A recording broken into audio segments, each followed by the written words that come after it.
Hey, how's everyone doing? This is Oz with Oz Mechanics, and on today's video we got this 2010 Dodge Nitro right behind me. So the issue with this Dodge Nitro, customer was complaining that the vehicle wouldn't start. So after that they took it to the shop and they replaced the fuse box and I believe the starter as well, and it's still doing the same thing. So how about in today's video we try to figure out the issue and give the vehicle back to the customer.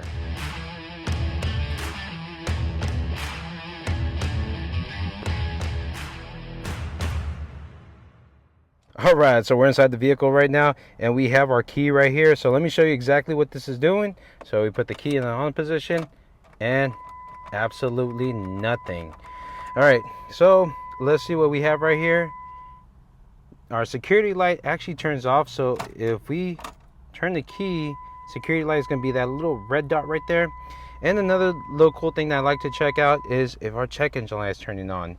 So right now what we have is basically a no start, actually not doing anything. What can we do right now? We can look at our wiring diagram, see what we have there, but I do have my scan tool right here. So let me hook up my scan tool and let's see if we have any codes or see what we have there, because like I said, they did replace the fuse box, and if I'm not mistaken, it was a starter as well. So let's see what codes we have and let's see what we get. Alright, check this out right here. So right now I was trying to scan the VIN, but there's no VIN popping up.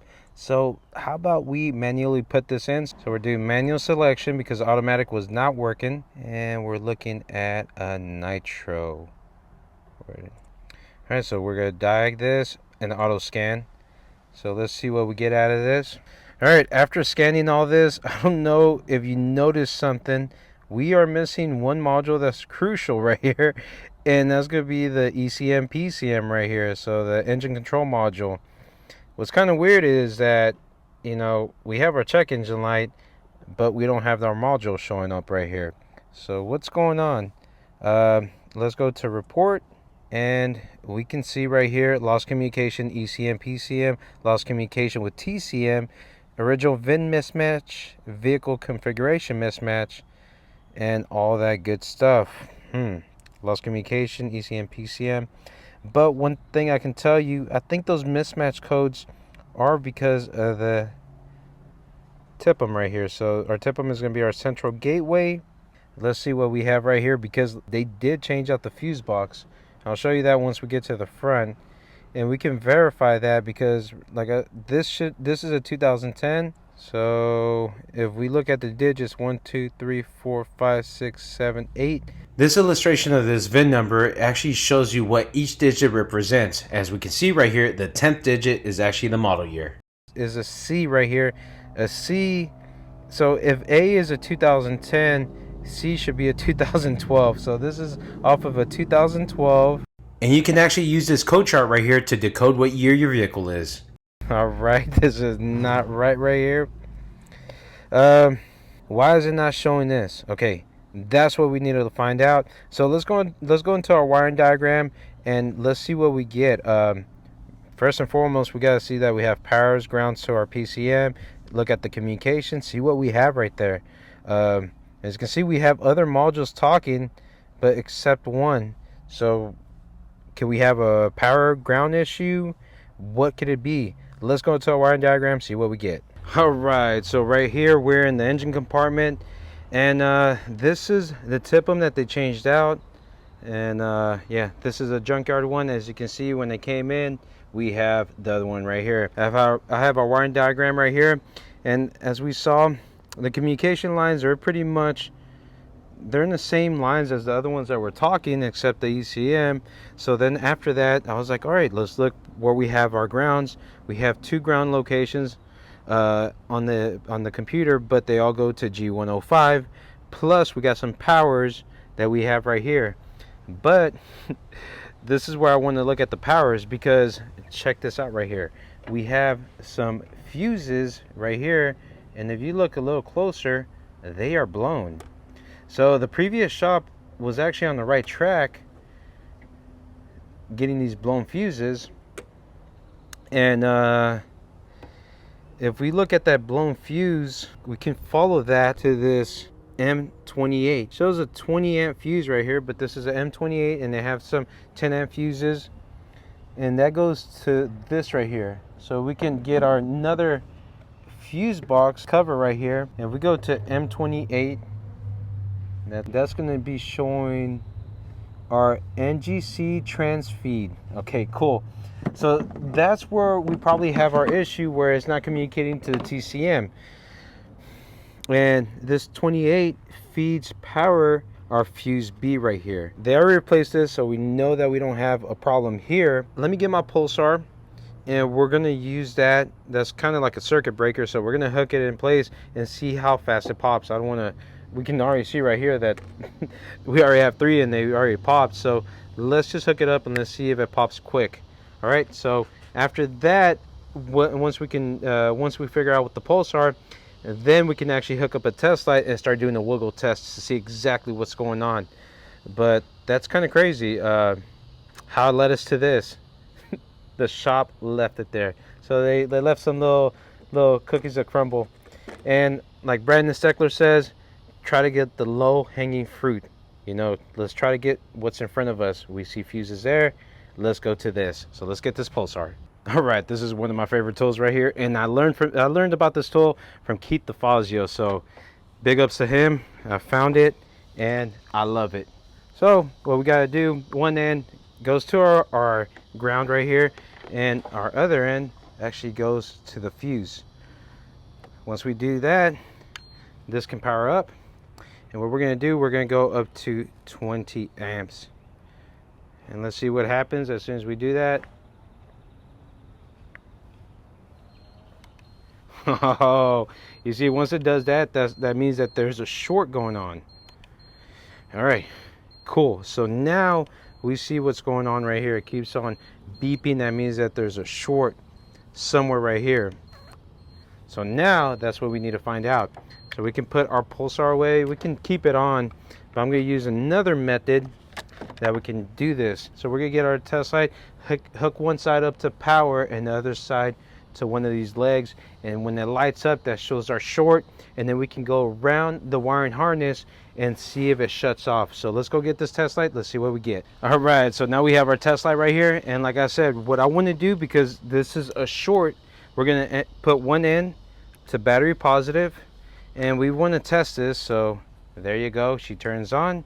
Now the other end, we're gonna just kind of lay it right here. We don't want to poke it. All right, there you go. So that lets us know that there's a short. You know, as you can see, we're on power, and there's a short to ground. Now what we need to do is this goes to our computer. So we have to find which wiring actually goes to our computer from there. And if we look right here, I can see from our computer goes to the back,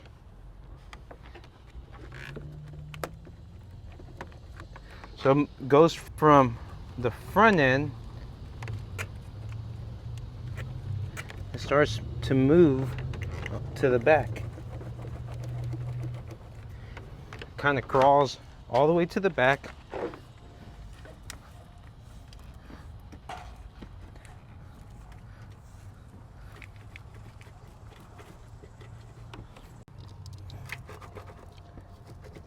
You can see we're moving it around and it's not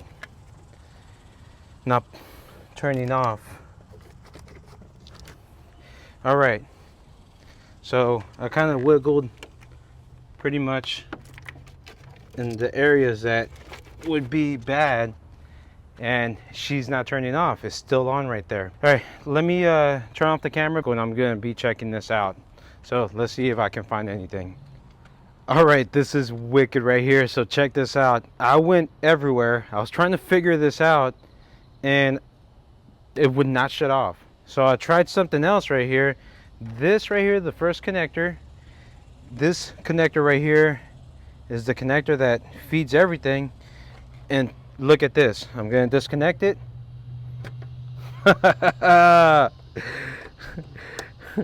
Look at that. Holy smokes. Do we have a shorted out computer right here? Let's really think about this. When we disconnect this, could the question be that there's a ground as well right here? As you can see, there is one ground right here that goes But my question is, the ground is always connected. So if we disconnect this, the ground should always be connected. So maybe we really do have a computer that's shorted out. Let me see. 1, 2, 3, 4, 5, 6, 7, 8. 1, 2, 3, 4, 5, 6, 7, 8. Well, what we can do, one of these wires is ground. There you go, this is ground. And then this other wire is where that fuse is coming from. And look at it. They're right next to each other. What would it, look, they're so close. What happens if internally they short it out? Because if without, you see this disconnected, there's no ground there. But look at that. We go to the ground side, there is ground, but the power, there's no ground. But as soon as we connect this back on there, we can see it's still shorted. That is wild. All right, we're getting somewhere right here. What I was trying to explain right there is when I was touching it, you can see connector 9 is ground and connector 10 is the fused one. So when I disconnected, we saw power on the ground because it created a circuit right there. But then right here, it didn't show nothing. So that leads me to think that our computer might be shorted internally. All right, let me get approval for a computer. I really doubt that it's going to be the wiring. Like I said, as soon as we disconnect that, that turns off right there. I really believe that if we had a short somewhere right there, that would stay on. Okay, so let me get this approval. Let's see what we get. All right, we got an approval for a remanufactured one from Dodge right here. So you can see this is a remanufactured one. We just got it approved. So this is a moment of truth. I want to see if we made the right call. So what I want to do, disconnect that, connect this on there, and see if that shuts off right there. Let's cross our fingers. So we're disconnecting this one, and it, you know, it should shut that off.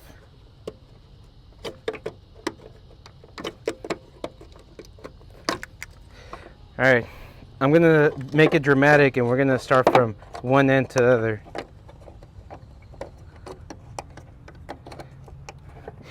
And this is the moment we've been waiting for. Here it goes. Oh, there you go. Look at that. Awesome. All right, as you can see, we have our new computer hooked up, and look, it's not even on. And what I'm gonna do, we're just playing around, I'm just taking that one connector off and we're hooking it up there. Look at that. That is a straight up short right there. Heck yeah, dude. All right, so there you go. I'm gonna actually go ahead and do this. So what I'm gonna do, they still have the original TIPM. I'm gonna put that TIPM on there, and what we're gonna do is program that so we don't have those mismatch codes. The bad thing is I don't want that to suck up that VIN right there. So let's change that out and then program this computer right here, program the keys, put the brand new VIN, and let's see if this starts it. This is exciting right here. I'm excited, man. This is really crazy. Whew. Let's see if this works out. All right, let's I'm gonna do this off camera, just changing that out, but I want to put that back in place, and when we're back inside the vehicle, we're gonna start programming this. All right, so there you go. As you can see, it's dark outside now, but we were able to put the original TIPM right here, and on top of that, as you can see over there, we have the brand new PCM here. I didn't show the programming because it was getting kind of dark, and I wanted to make sure I got home to my kid. So once we programmed it, we did our throttle relearn and we put our VIN, and this is cool right here. So if we go to ECM control, we're going to finally see right here that we are talking now. As you can see, we have our VIN number up there, but let's check out ECU information, and there you go, all the information, original VIN, current VIN, we got all that right there. Now this is the moment of truth right here. I'm going to make it dramatic. We're going to take it off, put it back in, and let's see if this turns on. Oh, there you go. Look at that right there. Woo-hoo! All right, so we got this started right here. It was a shorted PCM, man. That shit, that is crazy right there. I almost said the S word, but that was crazy right there. This is nuts, man. But you see, getting the approach, checking out how the wiring diagram looks, gets you to the right diagnosing process right there. So what do y'all think? Did y'all like this video? Let me know down below what you think right here. And don't forget to hit that notification bell and that big thumbs up. Hopefully y'all have a nice day. Y'all take care. Goodbye.